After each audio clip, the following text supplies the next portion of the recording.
Why do we suffer? Wow. It's a big question. It's a profound question.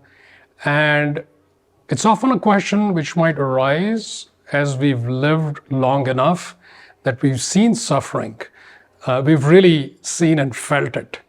And this could include suffering that we're going through, suffering that somebody dear to us is going through, which often may seem somehow wrong or inappropriate, even unfair. And that leads to this question being really intensified in our being. Why in the world is all this suffering happening? And then when we look around us on the planet, boy, there's so much suffering going on. So it's a great question from that perspective. There is suffering for many reasons. And one of the main core reasons when we look at suffering is our fundamental lack of being in touch with truth, with reality, with our own essence. When we are dislodged from being in that place of being established in our essence, any experience has the potential to cause within us the sense of suffering.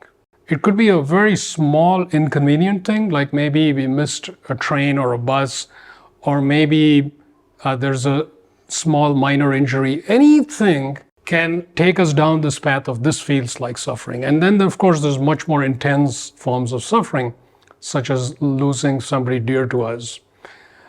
So the more we have an accurate understanding and knowing of our own being, then experiences are properly contextualized.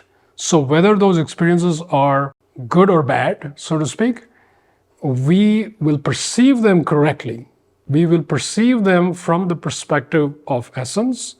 We will perceive them as infinity sees them.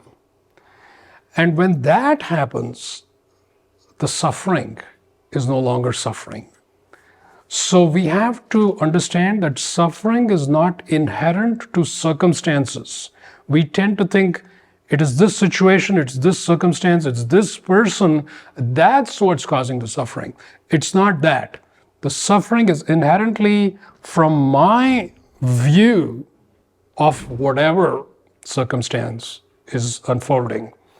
So it starts with misperception, and the misperception happens because of a misunderstanding of my own sense of who I am.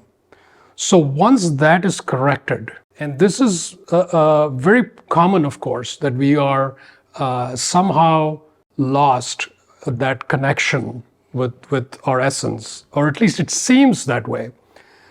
Once that is restored, I think we start seeing the world of suffering collapse back on itself. So the world of suffering starts going away because every circumstance now is no longer unsettling us. So we can see there's ups and downs, but we are abiding in a sense of deep peace and a sense of all is well. The term all is well does not mean everything is going exactly the way I want it to be going. All is well says that I am in that place of alignment and knowing of essence, that state of pure beingness, that dissolves the suffering. So that's the kind of answer to why there is suffering and how we can eliminate that. When you choose light, life becomes increasingly joyful, purposeful, and inspired. I invite you to join me to explore the realms of light, the infinite possibilities that light offers.